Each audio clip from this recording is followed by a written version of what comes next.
Vamos a seguir con nuestro estudio acerca del Evangelio de Jesucristo y estamos viendo una de las características fundamentales del Evangelio, algo que el Evangelio nos enseña cuando es el Evangelio de Jesucristo. Cuando es bien enseñado, el Evangelio siempre enseña la mortificación del pecado, ¿no? Y eso estamos viendo ya hoy va a ser la 15ª entrega con respecto a esto, y espero que nos vaya dando luz y nos ayude a poder avanzar en esta área tan importante de la vida, ¿no? La gracia de Dios se manifestó para salvación a todos los hombres, enseñándonos que renunciando a la impiedad y a los deseos mundanos vivamos en este siglo sobria, justa y piadosamente, ¿no? Hay que renovar el espíritu de la mente, hay que despojarse del viejo hombre que está viciado conforme a los deseos engañosos y hacer en lugar de eso la voluntad de Dios. Entonces eso, hermanos, es básicamente la mortificación del pecado, hacer morir la carne para ser guiados por el Espíritu Santo. Y eso es algo que podemos saber por la venida de Cristo, por el Evangelio que nos anuncia su palabra. Entonces, avanzando en esto, vimos la última vez, y ya con la idea clara de que para tener la victoria en el pecado cada día de nuestras vidas es necesario disponer nuestro corazón a mortificar todo tipo de pecado, a ver que la obra de Cristo abarca todo tipo de pecado, que Cristo tuvo que morir por todo pecado. No es que hay pecadito inocente, pecadito blanco, no es así. El pecado es pecado, y el pecado le costó la vida a nuestro Señor Jesucristo. Entonces nosotros no podemos acostumbrarnos a convivir con ciertos pecados porque todo el mundo lo hace, porque son parte de la cultura, porque son parte de la vida. Entonces tenemos que tener la disposición de corazón de hacer morir cada pecado en nuestras vidas. Hemos empezado a ver el domingo pasado acerca de los pecados inocentes, mal llamados pecados inocentes. Si es pecado no es inocente, pero pecados de esos que decimos, bueno, esto es algo habitual, esto es algo normal, es la forma de vivir, es lo que hay. Entonces uno empieza a convivir con eso de tal forma que la conciencia queda cauterizada y uno ya ni siquiera siente dolor por algo que es pecado delante de Dios. Y así estábamos viendo en Romanos 13:8. Llegamos ahí, después de ver desde el versículo 1 del capítulo 13, vimos acerca de las autoridades y cómo Dios las había establecido. Vimos el orden establecido por Dios para nuestro bien, para bien de todo. Dios estableció un orden, y llegando al versículo 8 veíamos que nos enseñaba que hay que pagar a todos lo que corresponde, ¿no? Al que tributo, al que respeto, al que honra, ¿no? Al que impuesto, dice también. Y llegamos al versículo 8, que dice: no debáis a nadie nada, sino el amaros unos a otros, porque el que ama al prójimo ha cumplido la ley. Pagar, según lo que vemos en este texto, hermanos, es la forma de mantener el orden. La confianza tiene que estar implícita en que Dios está en control de todas las cosas. Si Él estableció las autoridades y los sistemas de gobierno, entonces el impuesto, el tributo, son parte de ayudar a mantener esas autoridades que Él ha establecido. O sea, es lo que Dios estableció, es la forma en que Dios lo estableció, y nos hace a los cristianos responsables de cumplir con nuestras obligaciones civiles, como los impuestos, como los tributos, etcétera, confiando que si hay una autoridad es porque Dios la puso ahí. Eso nos llevaba a una sentencia más general. En el versículo 8, como leímos recién, no debáis a nadie nada, ¿no? Cuando ya habla de nadie y de nada, y más con lo que viene a continuación, nos muestra que esta es una sentencia general, es una enseñanza, es un principio bíblico por el cual nosotros tenemos que vivir. Y hoy vamos a entrar un poco más en este tema para ayudarnos a ver qué es lo que no le agrada a Dios en nuestra vida, y definitivamente tomar la decisión de hacerlo morir dejándolo de lado, sacándolo de nuestra vida, para que ese lugar sea ocupado por la voluntad de Dios y así podamos darle gloria a su nombre, que es, hermano, el propósito de nuestra salvación. Entonces, vamos a orar y pedir la ayuda de Dios en este tiempo y luego seguiremos viendo este texto. Amado Padre, una vez más estamos muy agradecidos por tu ayuda de cada día. Señor, me maravillo de tu misericordia y de tu amor. Es tan grande, Señor. De ninguna manera lo merecemos. Deberíamos estar condenados y pagando por nuestros pecados.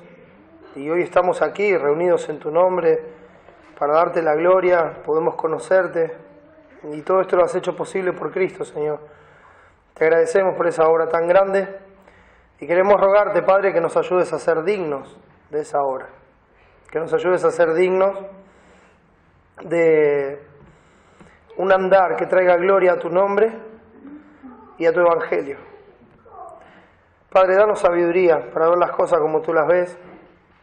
Fortalécenos, Señor, en tu gracia y ayúdanos a buscar cada día y comprobar lo que te agrada a ti.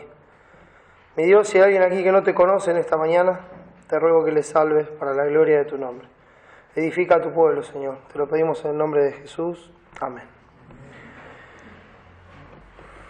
Hermanos, el cristiano debe ser una persona que honra sus compromisos, una persona que cumple con su palabra, una persona que vive con una disposición generosa que lo lleva más a dar que a pedir.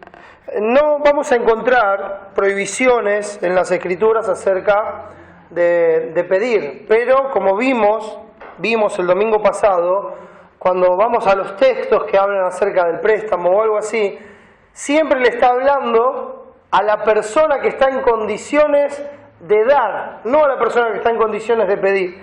Cuando la Biblia habla de pedir, nos manda siempre a pedirle a Él, a Dios.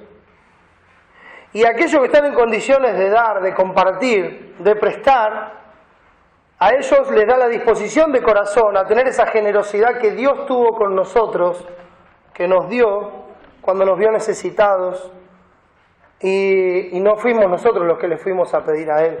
O sea, esa disposición también es una muestra de la obra misericordiosa de nuestro Señor Jesucristo. Debemos tener esa disposición generosa, nos tiene que llevar más a querer dar y ayudar que a pedir y tratar de servirnos de los demás. A una disposición que nos tiene que llevar más a confiar y esperar en Dios que a buscar soluciones alternativas en este mundo.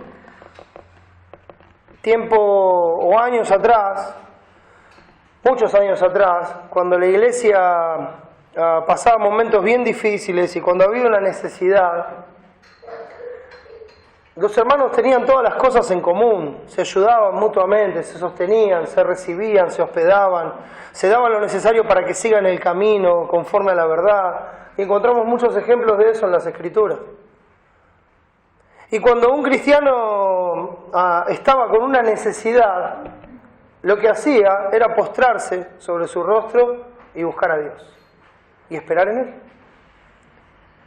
Y hermanos, eso no ha cambiado. Eso no ha cambiado. Pero claro, el diablo siempre está atento, ¿no?, a todas esas cosas, y el sistema se va perfeccionando con el mismo fin: hacer que todos saquen los ojos de Dios, hacer que una persona, en vez de esperar en Dios, espere en Él.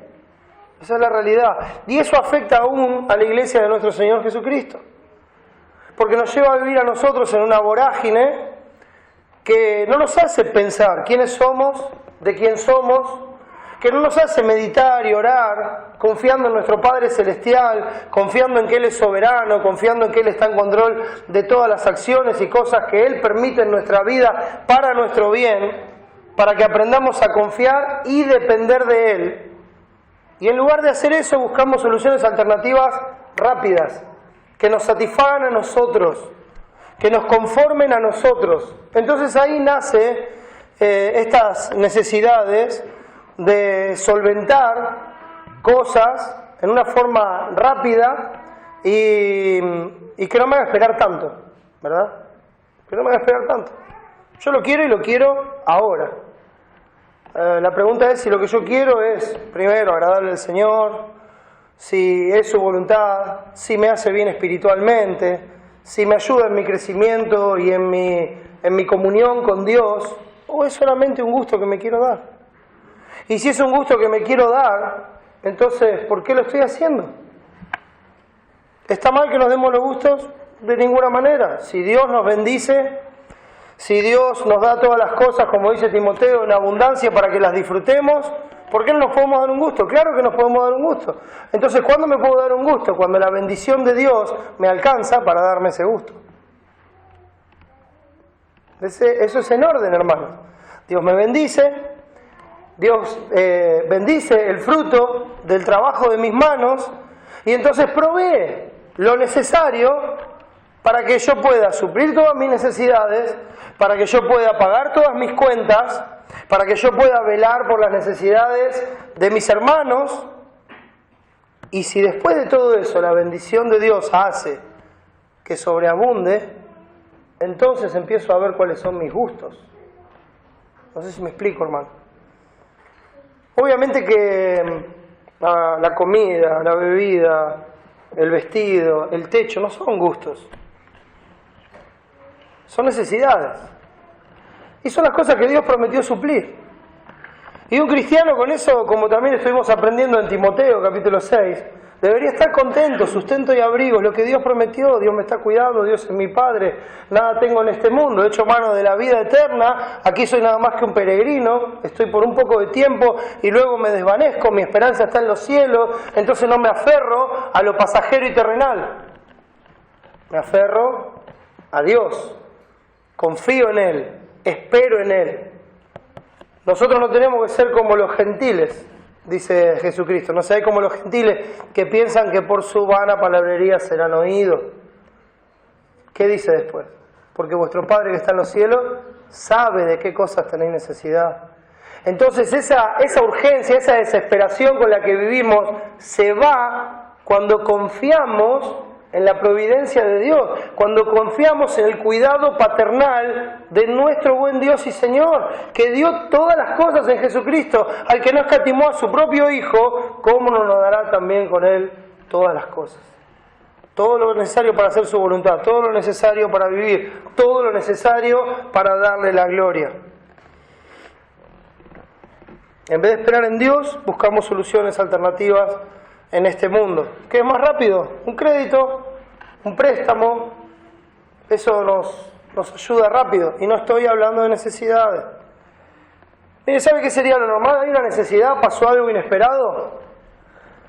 ¿Sabe qué es lo que hay que hacer, hermano? Somos familia. Póngalo en oración, compártalo con sus hermanos y esperen la gracia de Dios. ¿Usted piensa que Dios no sabe lo que le hace falta? Hoy estamos hablando, ¿no? De aceptar la verdad intelectualmente y de tener fe y vivirla. ¿Sí? Y esa es la diferencia. Yo sé que Dios es mi Padre, yo sé que Él me está cuidando, yo sé, pero está tardando mucho. O esto es una urgencia, ¿qué es lo que tengo que hacer? Confiar, esperar en Dios, compartir con los hermanos y maravíllese de la gracia de Dios. Comparta sus necesidades, acostúmbrese a ponerlas en oración, acostúmbrese a llevarlas delante de Dios, acostúmbrese a pedirle a otros que intercedan con usted por cosas que son necesarias en la vida. Claro, a veces va a tener vergüenza de pedir algunas cosas. Bueno, cuando hay vergüenza de pedir algunas cosas, pues es muy probable que esas cosas no las necesita, entonces por ahí puede abstenerse. Pero cuando son necesidades reales, cuando son cosas que pasan, entonces, ¿por qué no compartirlo con la familia? Es la familia de la fe. Es mi familia en el Señor. Somos hijos del mismo Padre. Es ahí donde podemos compartir con confianza, donde otros van a orar conmigo a nuestro buen Dios y Señor. Y vamos a esperar juntos. ¿Sabe cómo se espera en el Señor? No es que yo oro y me siento así, me cruzo el brazo y digo, bueno, a ver cuándo llega. En cualquier momento me cae del cielo. No, hermanos, no es así. Esperar en el Señor es estar tranquilo, que Él está en control de todo. Y mientras yo espero que Él conteste o que provea, sigo haciendo su voluntad. Es activa la espera en el Señor. Entonces hago su voluntad. ¿Por qué? Porque eso no me está preocupando. No me está preocupando. entonces sigo haciendo la voluntad del Señor, porque no estoy en la preocupación, sino que estoy humillado bajo la poderosa mano de Dios y estoy echando mi ansiedad sobre Él, porque sé que Él tiene cuidado de mí, como dice 1 de Pedro 5, 6 y 7. Me humillo, reconozco que Él es soberano, reconozco que Él está en control, reconozco que Él permitió esto que me está pasando, y en lugar de buscar una solución alternativa, tomo ese momento como una oportunidad para darle la gloria a Dios. Fíjense que cuando hablamos de gustos y necesidades, a veces invertimos tanto las cosas en nuestras vidas que dejamos de lado necesidades para darnos gustos. Piénsenlo en su familia, en su casa. Yo no conozco la casa de algunos, pero no vivo en la casa de nadie más que en la mía. Y sé que esto pasa en mi casa también. A veces uno está por hacer algo y dice, espera. Hay otras necesidades primero. Hay otras prioridades, son necesidades. Dios prometió suplir para esto. Y si hay necesidad, ¿por qué no suplimos primero las necesidades? Porque Dios prometió darnos para eso. Honramos a Dios y después vemos si nos queda, por ahí nos podemos dar un gusto.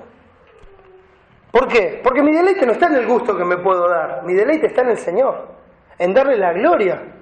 Entonces no es que me pongo mal porque postergo ese gusto. No me pongo mal porque me estoy deleitando en el Señor.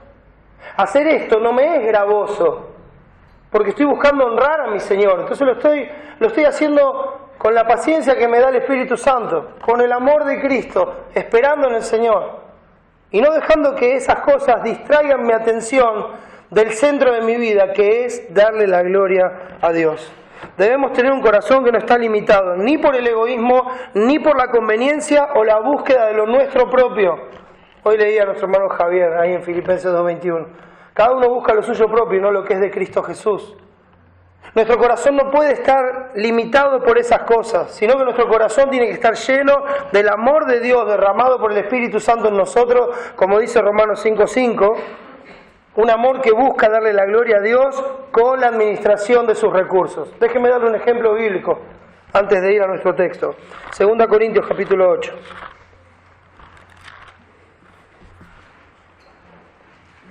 Segunda Corintios capítulo 8,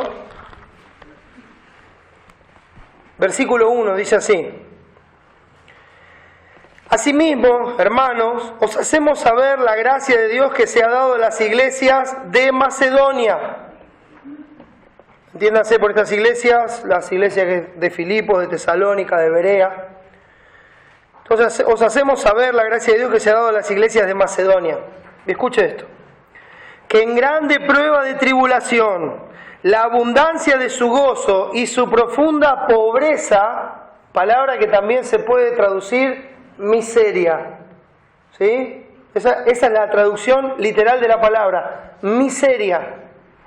Pero mire el corazón de estos hermanos.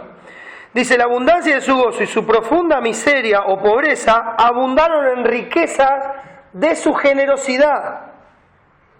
Pues doy testimonio de que con agrado han dado conforme a sus fuerzas y aún más allá de sus fuerzas, pidiéndonos con muchos ruegos que les concediésemos el privilegio de participar en este servicio para los santos. ¿A qué servicio para los santos se refiere? Estaban hablando de una necesidad que estaba presentando en los hermanos en Jerusalén, por una gran hambre que había venido sobre la región. Los hermanos no tenían para comer. Ahora, estos hermanos, en la zona norte de Grecia, están pasando una profunda miseria. Y en lugar de pararse delante de Pablo y decirle, che, Pablo, ¿por qué no mandas carta para nosotros para que nos manden para nuestras necesidades? Desde esa profunda miseria estaban viendo cómo ayudar a los demás. Ese es el corazón que da Dios. Fíjese. Este privilegio de participar en el servicio para los santos, versículo 5, y no como lo esperábamos, sino que así mismo se dieron primeramente al Señor y luego a nosotros por la voluntad de Dios. ¿Qué hicieron? Se dieron al Señor. Eso es un ejemplo práctico de Romanos 12. Presentéis vuestros cuerpos en sacrificio vivo, santo, agradable al Señor, que es vuestro culto racional, y no os conforméis a este siglo, sino transformados por medio de la renovación de vuestro entendimiento. Se entregaron al Señor para que comprobéis cuál sea la buena voluntad de Dios, agradable y perfecta. Entonces dice aquí el texto, que lo acabo de correr. Fíjese, sino que asimismo se dieron primeramente al Señor, se entregaron como un sacrificio vivo, y luego a nosotros por la voluntad de Dios. Porque una vez que se entregaron al Señor y cambiaron la forma de pensar, pudieron comprobar cuál era la buena voluntad de Dios, agradable y perfecta. Y la buena voluntad de Dios, agradable y perfecta, era que viva por los demás. Ese es el corazón del Hijo de Dios.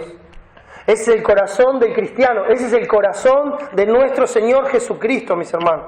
Ese es el ejemplo que tenemos en nuestro Señor Jesucristo. Ese mismo texto de 2 Corintios 8, cuando habla del Señor Jesucristo, dice, el cual siendo rico, y en una riqueza que no alcanza, como siempre digo, esa palabra no alcanza a definir la riqueza de nuestro Señor. No entendemos nosotros. Nosotros pensamos en riqueza y pensamos en grandes casas, en grandes autos, pensamos en oro, en plata, pensamos en cosas preciosas, pensamos en las cosas que tienen los ricos de este mundo. Y esa es la definición pobre y limitada que nosotros tenemos de riqueza. El Señor Jesucristo era rico en todas las maneras posibles. Él es rico. Y Él siendo rico se hizo pobre para que nosotros fuésemos enriquecidos por esa pobreza. Ese es el ejemplo, hermano. Es el ejemplo de un corazón que está buscando agradar a Dios y que, como busca agradar a Dios, se entrega en su vida por los demás. Se entrega en su vida por los demás. Ahora, no lo hace ni irresponsablemente ni alocadamente, lo hace confiando en que Dios es fiel. Hace todo lo que Dios le manda y lo hace confiando en que Dios es fiel, que Él es poderoso para hacer que sobreabunde toda gracia para que sigamos haciendo siempre esto, porque Dios es fiel. No solamente aceptan la verdad intelectualmente, sino que la creen y la llevan a la práctica en sus vidas, dando aún más allá de su fuerza, siendo esa viuda pobre que pone sus 2 blancas, que da todo su sustento y no de lo que le sobra. Siendo aquellos que se dan más allá de lo humanamente comprensible y lo hacen por la gracia de Dios. Nadie, mis hermanos, está exento de pecar. Cuando uno ve estas cosas, enseguida, en el área que sea, se empieza a sentir culpable. Empieza a recordar cosas en su vida y empieza a sentirse culpable. Y hermano, ninguno de nosotros está exento de pecar. Por supuesto que hoy podemos decirle que no al pecado por la obra de Jesucristo, pero no estamos exentos de pecar. Nosotros podemos pecar por ignorancia.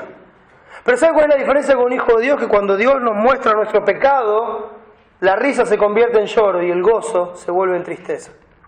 Como dice Santiago, vosotros de doble ánimo, limpiad vuestras manos. Vuestra risa se convierte en lloro y vuestro gozo en tristeza. ¿Qué tristeza? La que dice 2 Corintios 7. La tristeza que es según Dios, la tristeza que produce arrepentimiento. Esto nos lleva, hermanos, a la confesión del pecado. Nos lleva al reconocimiento de la obra de Jesús en la cruz del Calvario y nos lleva a apartarnos del pecado con la confianza de que Él es fiel y justo para perdonar nuestros pecados y limpiarnos de todo mal. ¿Qué quiero decir con esto, hermano? Que cuando vemos nuestro pecado hay consuelo en Cristo. Que Cristo, cuando fue a morir a esa cruz, ya conocía nuestros pecados. Ya el acta de los decretos que nos era contrario en su totalidad, de principio a fin, Él la tenía en sus manos y la clavó en esa cruz. Ya lo sabía. Usted no está sorprendiendo a Dios con su pecado. No. De hecho, usted puede conocer a Dios porque Dios ya sabía lo que usted iba a hacer mañana. Y puede tener esa confianza de que el sacrificio de Cristo fue suficiente y que es perfecto. Y que por ese sacrificio, hoy, a pesar de ese pecado, puede ir a Cristo, puede confesarle el pecado, puede pedirle perdón a Dios, puede restaurar la relación con su Padre y puede pedirle la gracia y la sabiduría para apartarse de ese pecado y ya no más. Seguir adelante para su gloria. En Cristo, hermanos, hay perdón de todo pecado y gracia suficiente para apartarse de Él. Por eso, hermano, quería decir esto antes de volver al texto, Porque sin lugar a dudas, cuando vemos cosas así, encontramos muchos huecos en nuestra vida. Los encontramos y van a pasar los días y los vamos a seguir encontrando. Y a veces uno hasta se puede desanimar cuando ve eso y se siente miserable. Bueno, bienvenido al cuerpo. Bienvenido al cuerpo. Porque sabe que el hecho de poder ver la miseria de nuestro pecado nos tiene que llevar, si nuestra fe está en Dios, automáticamente a ver la grandeza de la gracia de Dios, la gloria de su gracia, en el sacrificio perfecto, abundante y eterno de nuestro Señor Jesucristo. Y llevarnos a adorarle, a darle gracias. Oh Padre, me equivoqué, perdóname mi pecado, con la confianza de que Él me va a perdonar porque Cristo ya murió por mí, y que Él me va a restaurar porque es mi Padre y me ama, y que Él me va a dar la sabiduría porque Él la tiene. Si alguno tiene falta de sabiduría, pídala a Dios, el cual da a todos abundantemente y sin reproche, y le será dada. Entonces uno descansa, se consuela en el Dios de toda consolación. Dice, Señor, ayúdame a no hacer más esto. Y dice Romanos 13:8, no debáis a nadie nada, sino el amaros unos a otros, porque el que ama al prójimo ha cumplido la ley. En conexión con el versículo 7, este texto nos lleva a cumplir con nuestros deberes ciudadanos, hermanos, y pagar lo que debemos pagar, no solo monetariamente, sino también moralmente. Como hablábamos el otro día, si la autoridad es establecida por Dios, si yo resisto a la autoridad, estoy resistiendo directamente a Dios. Eso es lo que enseña el texto. A oponerse a la autoridad en alguna forma, no queriendo pagar los impuestos o faltándole el respeto a la autoridad, ¿verdad? Porque dice, el que respeta, respeto, el que honra, honra. Lo que uno está haciendo es oponerse a Dios, que es el que estableció las autoridades. El cristiano no puede ser así. El cristiano tiene que orar por las autoridades y por la paz del país. Entonces, en conexión con ese versículo, nos muestra nuestras responsabilidades a cumplir. Y nos dice en el versículo 7, pagad a todo lo que debéis, como es algo que es una deuda continua, es algo que vamos a tener que pagar siempre. Bueno, páguenlo. Si hay una autoridad establecida por Dios, si tienen que pagar tributos, impuestos, y eso depende de cada país, cada sistema económico que tengan, pero lo que sean esos impuestos, esos tributos, hay que pagarlos. Y al mismo tiempo honrar y respetar a las autoridades, porque es honrar y respetar a Dios. Y usted dice, pero esta autoridad es un perverso. Sí, pero el problema es que ese perverso va a dar cuentas a Dios, no a nosotros, que nosotros no estamos para juzgarlo, nosotros estamos para honrar a Dios. Entonces le puedo asegurar que si ese perverso no se arrepiente, suficiente problema tiene con Dios como para que este simple mota de polvo crea que puede hacer algo en lugar de Dios. No, ese es mi lugar. No estoy para juzgarlos, estoy para orar por ellos, estoy para pedir que Dios los salve, que tenga esa gracia y que se pueda seguir viviendo el Evangelio de Jesucristo. Entonces nos lleva a eso, pero esta sentencia general, mis hermanos, también nos lleva como nexo a una enseñanza general que apoyan todas las Escrituras. ¿Cuál es esa enseñanza, hermano? La razón de todas nuestras acciones, el amor. Pablo dice, todas vuestras cosas sean hechas con amor. Todas. Siempre lo mismo, ¿no, hermano? Todas vuestras cosas sean hechas con amor. Todas. Saco una, estoy pecando. ¿Se da cuenta? Si yo digo todas las cosas y hay algo de lo que yo hago que no tiene una intención de pensar en el otro, que no tiene una intención sacrificial, que no tiene una intención de servir al otro, que no tiene una intención de amor, entonces ya no son todas las cosas. Y la palabra dice, todas vuestras cosas sean hechas con amor. Yo sé, es una lucha, y es como bien hoy escribía nuestro hermano Javier, la buena batalla de la fe. Creemos en Dios, creemos que Él nos amó, y hoy debemos vivir como es digno de su nombre, amando como fuimos amados. Entonces, claro, es una batalla contra el mundo, es una batalla contra nosotros mismos, porque no es natural en nosotros el amor, sino el amaros unos a otros. El amor mutuo es una deuda que se debe pagar cada día, en cada momento, en toda relación y en cada acción que llevamos a cabo. Tenemos que pensar si lo que estamos haciendo lo estamos haciendo con amor. Si lo que voy a hacer, si lo que voy a decir, lo estoy haciendo pensando, primeramente, en que Dios sea glorificado. En segundo lugar, que mi hermano o la otra persona sean beneficiados. Aún en detrimento de mi propia conveniencia. A veces amar al otro no es conveniente para mi propia vida, pero es lo que le da la gloria a Dios, y ese tiene que ser mi deleite. Y ahora vamos a avanzar un poco en eso. Termina diciendo el texto del versículo 8, el que ama al prójimo ha cumplido la ley. El que ama al prójimo ha cumplido la ley. La explicación, por qué, que hay acá, por qué, mejor dicho, porque el que ama al prójimo ha cumplido la ley, como si esa fuera la razón de que no hay que deber nada a nadie, sino el amarnos unos a otros, es que el amor es el cumplimiento de la ley. La explicación nos lleva a un estándar de vida regido por el amor que Dios derramó en nuestros corazones. Es el amor el que marca el estándar de vida, es la forma en que Dios se relaciona. Dios es amor y todo lo que hace, lo hace con amor, porque Él es amor. Él no conoce otra forma de hacer las cosas. Él lo que hace, lo hace con amor, porque es su naturaleza. Él todo lo que hace, lo hace justo, porque Él es justo. Él todo lo que hace, lo hace con santidad, porque Él es santo. Y espera que nosotros haya ese mismo carácter y que podamos llegar a hacer todas las cosas con amor, con esa intención de corazón, de pensar en el otro antes que en uno. Esta debe ser la característica fundamental de un hijo de Dios, porque 1 de Juan 4 dice que el que no ama no ha conocido a Dios. Una persona que no puede amar, una persona que no puede hacerle bien al otro, a pesar de que el otro le haya hecho mal, es porque esa persona no conoce a Dios. Pero no lo digo yo, lo dice el texto. Este no es un juicio de Leo Company. No es que Leonardo Company ahora está juzgando a las personas desde el púlpito. No, hermano, la palabra dice que el que no ama no ha conocido a Dios, porque Dios es amor.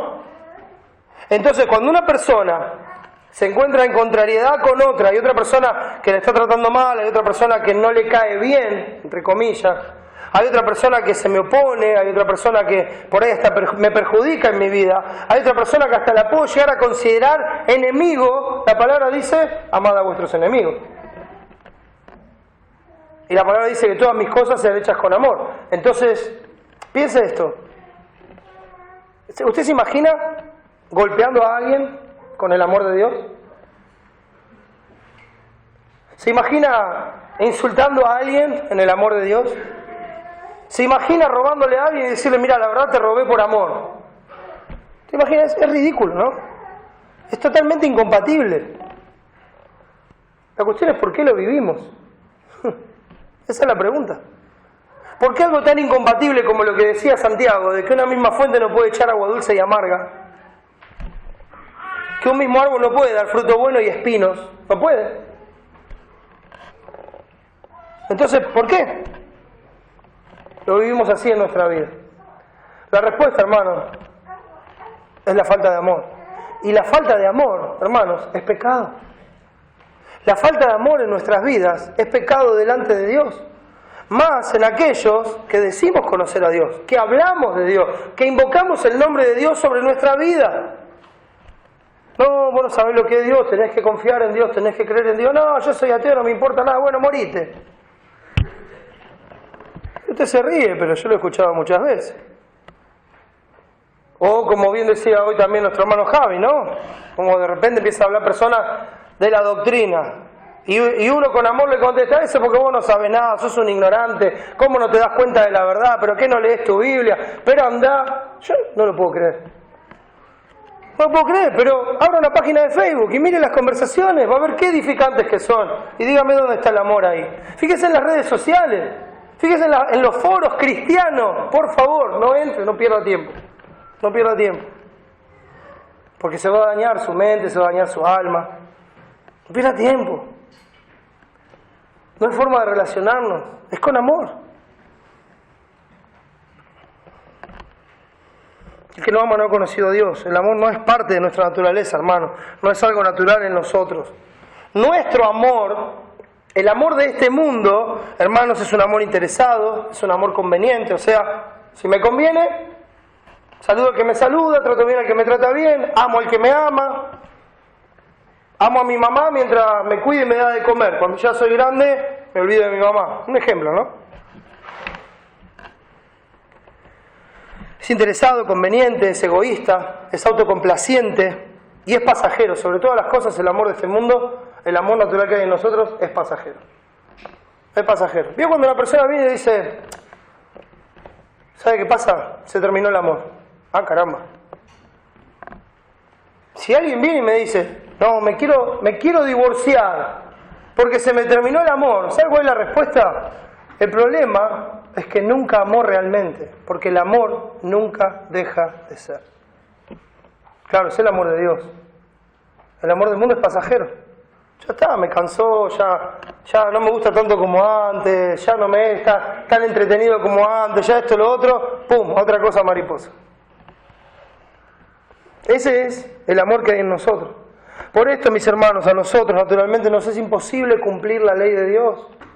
Nos es imposible cumplir la ley de Dios, porque la ley de Dios, la esencia de la ley de Dios está basada en el amor, no en el riguroso cumplimiento de las leyes, sino en la intención con la cual se hacen las cosas. Otra vez, cuando Cristo dijo, viste que fue dicho, no matarás, pero yo os digo, cualquiera que se enoja contra el hermano es reo de homicidio, etcétera, etcétera. ¿Por qué? Porque el problema está en el corazón.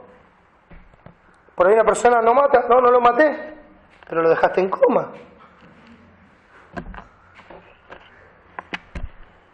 Sí, pero dice no matarás, yo no lo maté. Pero Cristo dice, no, el problema no está ahí. El problema no es el cumplimiento de una fría letra. El problema es el corazón. El problema es que no hay amor. El problema es que no podés ver al otro como si fueras vos mismo. El problema es que no podés dar tu vida por el otro, porque sos un egoísta, porque somos egoístas por naturaleza. Entonces no podemos cumplir la ley de Dios. Jesús resumió la ley, hermanos, en un texto que es muy conocido, ya volvemos a Romanos 13, Mateo capítulo 22. Ante la pregunta que le hicieron al Señor Jesucristo,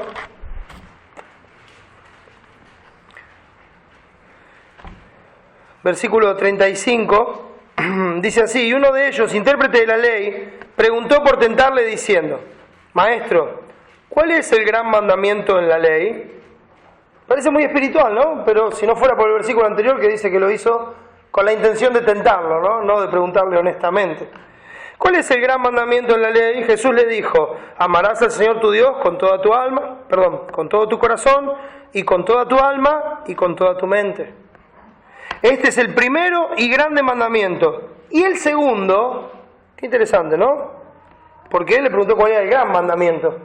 Sin embargo, Cristo, como quien diría, le da una chapa, ¿verdad? ¿Pero por qué? Y el segundo es semejante, amarás a tu prójimo como a ti mismo. De estos dos mandamientos depende toda la ley y los profetas. ¿Sabe por qué se lo da? Porque estos dos mandamientos, hermanos, mis hermanos, estos dos mandamientos son inseparables. Uno depende del otro. No hay forma posible que usted y yo podamos amar a Dios y no amar al prójimo. No existe.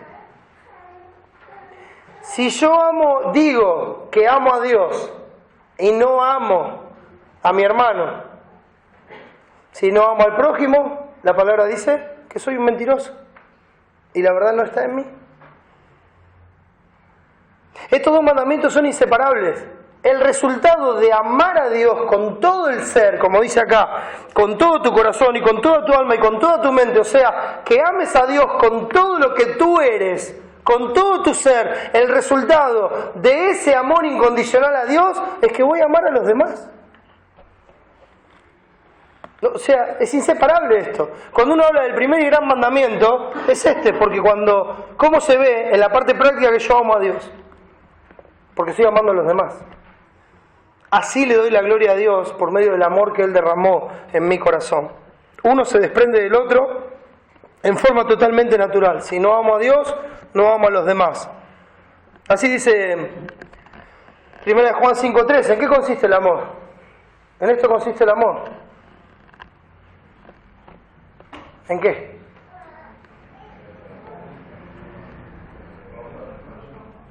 ¿En amarnos?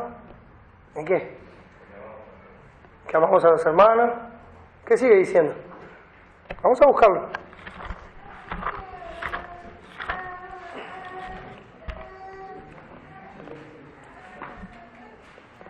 Fíjese, el versículo 3, 1 Juan 5:3. Pues este es el amor a Dios, que guardemos sus mandamientos. ¿Y qué más? Y sus mandamientos no son gravosos. Entonces él dice que tengo que amar al prójimo. Yo no puedo amar a Dios sin amar al prójimo, porque es un mandamiento de Dios. Es un mandamiento que Dios me ha dado. Entonces, si yo no puedo guardar el mandamiento, no puedo amar a Dios.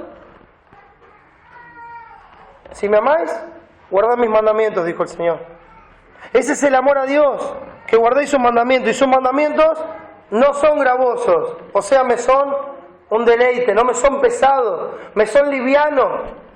Puedo amar a Dios libremente, puedo hacerlo.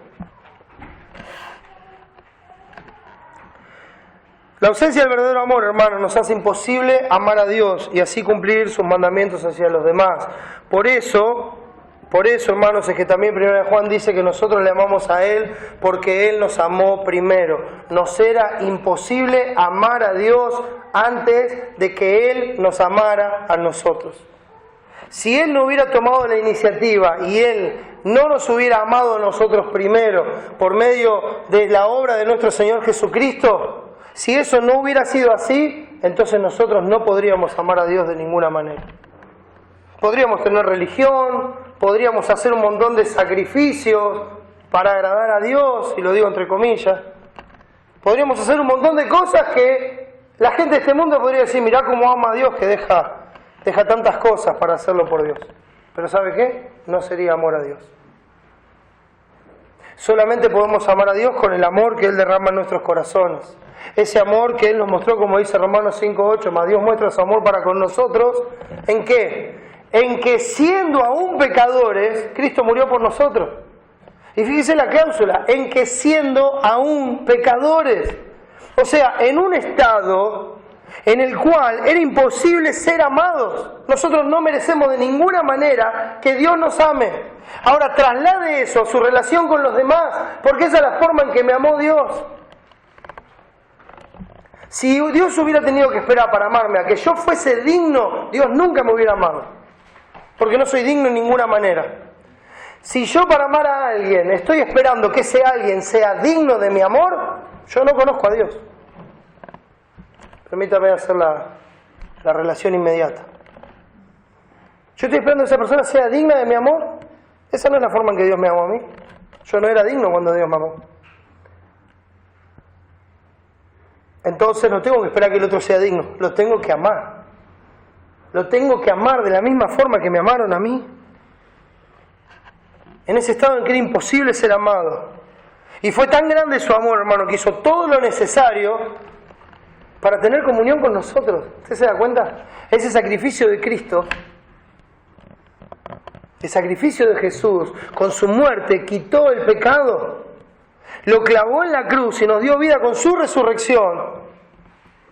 Y entonces, cuando me salvó, derramó ese amor en mi corazón, para que yo lo pueda amar a Él, y por medio de ese amor pueda amar a los demás. Y por primera vez en mi vida, por la justicia de Cristo, por su obra y por la obra del Espíritu Santo en mi vida, pueda decirle que no al pecado y amar a Dios con todo mi ser. Porque antes era imposible. No es la iglesia, no es la denominación, no es la religión, no es la asistencia, no es la lectura, no es la oración. No, es la obra de Cristo. Solo por la obra de Cristo. Solo por ese amor de Dios nos es posible amar. Hermano, mire una vez más a la cruz. Mire una vez más al Señor Jesucristo, siendo Dios, haciéndose hombre, viviendo una vida de humillación, una vida de humildad. despojándose a sí mismo y tomando forma de siervo y haciéndose obediente hasta la muerte y muerte de cruz. Hermanos, ese es el ejemplo que nosotros tenemos. Esa es la forma de amar. Esa es la forma de vivir por el otro. Esa es la forma de no deberle nada a nadie. A nadie. Nosotros somos como el de la parábola de Mateo 18. Cuando había ese que tenía una deuda impagable para con su señor y le robó a su señor y su señor, movido a misericordia, le perdonó la deuda y lo soltó. Una deuda impagable. Y cuando salió de ahí se encontró con un consiervo suyo que le debía unas monedas. Y el otro no tenía con qué pagarle y le dijo, perdóname. Pero él no, lo agarró del cuello, dice la palabra, y lo hizo meter en la cárcel hasta que le pagase todo lo que le debía. ¿Sabe por qué? Porque se olvidó de su Señor. Y a veces nosotros somos tan ingratos con nuestro Dios, somos tan ingratos, que parece que nos olvidáramos cuál fue el precio de nuestra salvación. Parece que nos olvidáramos que fue necesario que el Santo Hijo de Dios muriera en esa cruz en el Calvario para pagar mi pecado, quitarlo de en medio y reconciliarme con Dios. Parece que eso no fuera razón suficiente para amar a los demás con todo mi ser. Parece que eso no fuera razón suficiente para darle la gloria a Dios con mi vida. El versículo 9 de Romanos 13 nos vuelve a explicar. Dice, el que ama al prójimo ha cumplido la ley. Y da la explicación. ¿Por qué? Bueno, porque no adulterarás, no matarás, no hurtarás, no dirás falso testimonio, no codiciarás, y cualquier otro mandamiento, y eso completa la ley, ¿sí? Eso completa la ley cuando dice, y cualquier otro mandamiento, se resume en esta sentencia. En esta sentencia se resume. ¿Qué dice? Amarás a tu prójimo como a ti mismo. Bueno, solamente un loco se haría daño a sí mismo, ¿verdad? Y eso creo que lo entendemos bien fácil. Yo no me voy a pegar a mí mismo, no me voy a... ¿Usted se imagina robándose a usted mismo? ¿Maltratándose a usted mismo? Bueno, hay que estar un poquito mal, ¿no? Ir al espejo del baño y empezar a gritarse. Vos... No se imagina, ¿no? No se imagina, porque yo quiero lo mejor para mí. Yo quiero estar bien. Entonces no me imagino maltratándome a mí mismo. Bueno, eso es lo que hacemos cuando maltratamos al prójimo. Es una locura. Es atacarse a uno mismo. Eso es lo que Dios nos está mostrando. No adulterarás, no matarás, no hurtarás, no dirás falso testimonio, no codiciarás. Y cualquier otro mandamiento en esta sentencia se resume. Amarás a tu prójimo como a ti mismo. Así como te cuidas a ti mismo, vas a cuidar al otro. Así como buscas tu bienestar, vas a buscar el bienestar del otro. Así como buscas que a vos te vaya bien, vas a buscar que al otro le vaya bien. Así como te pones contento cuando vos lográs algo, tenés algo o recibís algo, igual de contento vas a estar cuando tu prójimo, cuando tu hermano reciba algo, logre algo o tenga algo. Lo vas a disfrutar como si fuera tuyo, aunque es de él. Vas a llorar con los que lloran y te vas a gozar con los que se gozan. Hermanos, el amor es el centro de toda esta cuestión. No se puede mortificar los pecados sin amar. No se puede. Y el amor nos tiene que llevar a dejar todas estas cosas de lado, como el egoísmo, como la avaricia, como la mezquindad. El amor nos tiene que llevar a dejar todo eso de lado. A dejar de lado la búsqueda de nuestra propia satisfacción para sacrificarnos en pos de los demás. ¿Y sabe qué? A veces no tan profundo ni pesado, ¿no? Pero a veces uno dice, bueno, yo quiero que las cosas sean así. Lo piensa en su cabeza. Y empieza a buscar todos los medios posibles para que las cosas sean como uno quiere. Como uno quiere. Y sabe que por ahí hay otros que no les conviene así, o no les gusta así, o que preferirían otra cosa, o que tienen otras ideas. Pero ¿qué es lo que quiere uno? Lo que uno quiere. Eso no es amor tampoco. Entonces con una sonrisa, con buen trato, con todo lo demás, pero sigue hasta el fin buscando lo que uno quiere. Eso tampoco es amor. Dice, nadie se da cuenta. Oh sí, Dios sí. Y eso me basta. Eso nos tendría que bastar. Es lo que dice Mateo capítulo 7, ya volvemos a Romanos. Mateo capítulo 7, un texto muchas veces mal usado.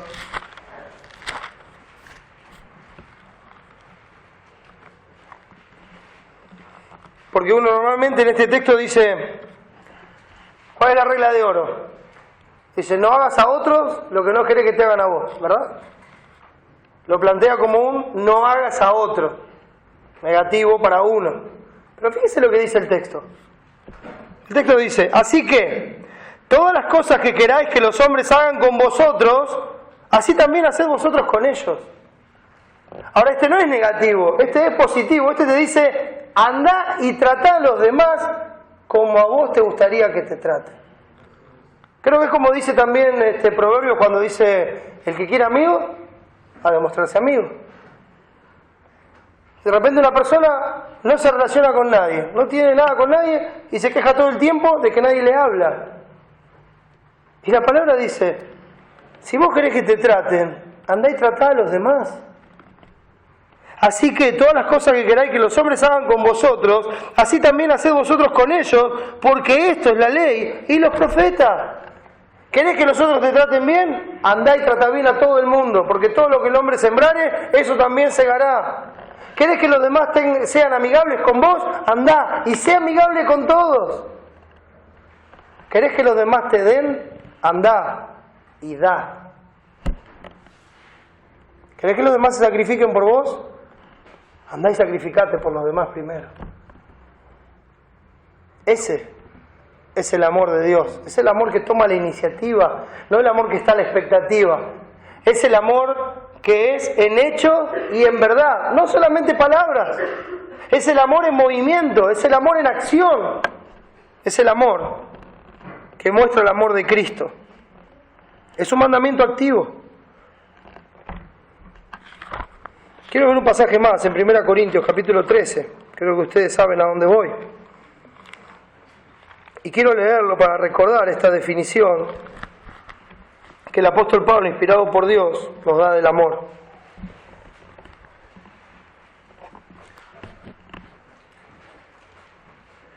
Y creo que esta es la forma, mis hermanos, en que nosotros debemos examinar si estamos amando o no. Dice así el versículo 4 de 1 Corintios 13.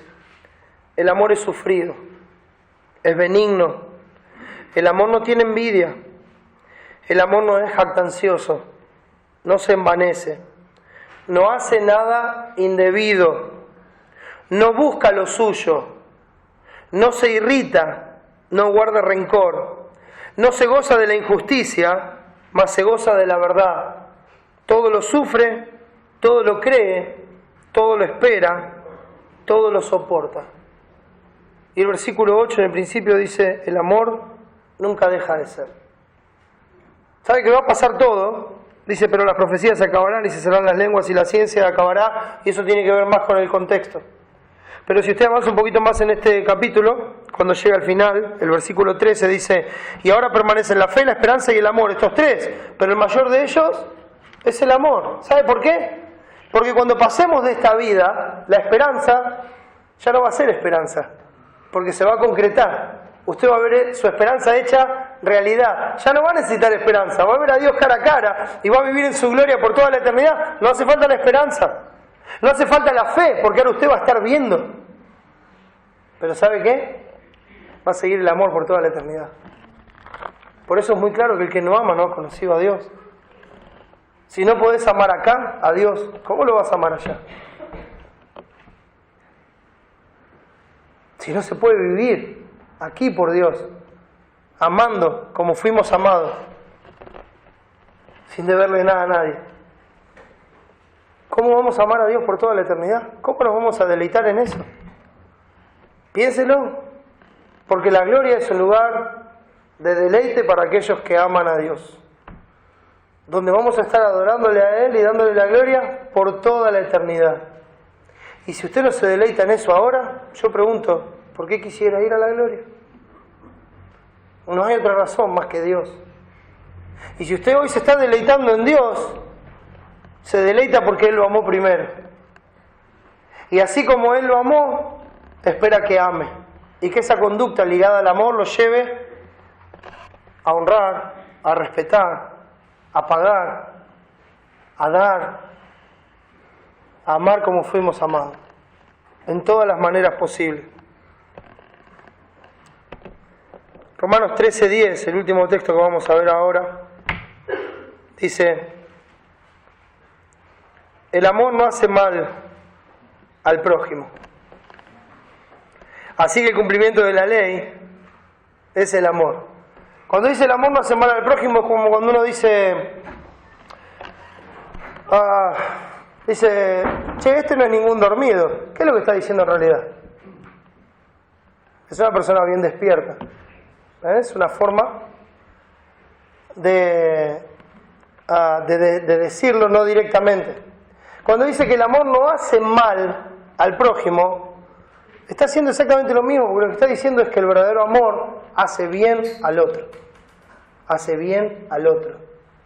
Es imposible amar sin hacerle bien, sin buscar el bienestar del otro, sin sacrificarnos a nosotros mismos por el otro. Esa disposición solamente viene de Dios. Así que el cumplimiento de la ley es el amor.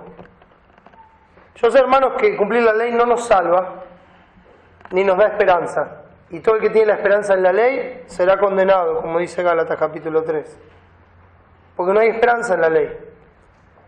Pero a todos aquellos que Dios ha salvado por su gracia y le ha dado esperanza eterna, nos cambió el corazón y por medio de la obra del Espíritu Santo nos hizo amar su ley, para deleitarnos en ella, para guardarla, para que su nombre sea glorificado, para que Él sea exaltado, porque ahora por medio de la obra de Cristo vemos que Él es digno y nos debemos en gratitud a ese nombre de nuestro Señor que es tan grande. Entonces, el cumplimiento de la ley es el amor. Vamos a amar para cumplir la ley. Hermanos, ¿sabe que una buena forma de mortificar el pecado es antes de hacer algo o cuando estoy pensando algo, analizarlo y ver y decir, ¿esto está hecho con amor? ¿Esto conlleva amor? ¿Esto muestra mi amor a Dios? ¿Esto muestra mi amor al otro? Si la respuesta es no, entonces ya sabe que eso hay que hacerlo morir y sacarlo lejos para que Dios sea glorificado en nuestras vidas y que la sangre de Cristo no haya sido derramada en vano, sino para la gloria de su nombre. Amén. Vamos a orar. Padre, estamos muy agradecidos por la obra de Jesús, muy agradecidos por ese amor tan grande que nos has mostrado. Mi Señor, te ruego que nos ayudes a vivir como es digno de tu nombre, que nos ayudes a amar como fuimos amados, a dar más allá de nuestra fuerza, Señor, a darnos a nosotros mismos, a ti, y luego de esa forma estar entregados a tu voluntad, Señor, para amar, para deleitarnos en ti, para gozarnos en tu verdad, para encontrar deleite en obedecerte, amando al prójimo, amando a nuestros hermanos, amando a los demás. Gracias, Señor, por este tiempo. Señor, tú conoces cada corazón y sabes si hay alguien aquí que le es imposible amar. Yo no sé lo que le estás mostrando en este momento o cómo estás desnudando su corazón, pero sí sé, Señor, que tienes el poder para salvar a todo el que viene a ti. Llámale a ti, Señor, para la gloria de tu nombre. Te lo rogamos y agradecemos todo en el nombre de Jesucristo. Amén.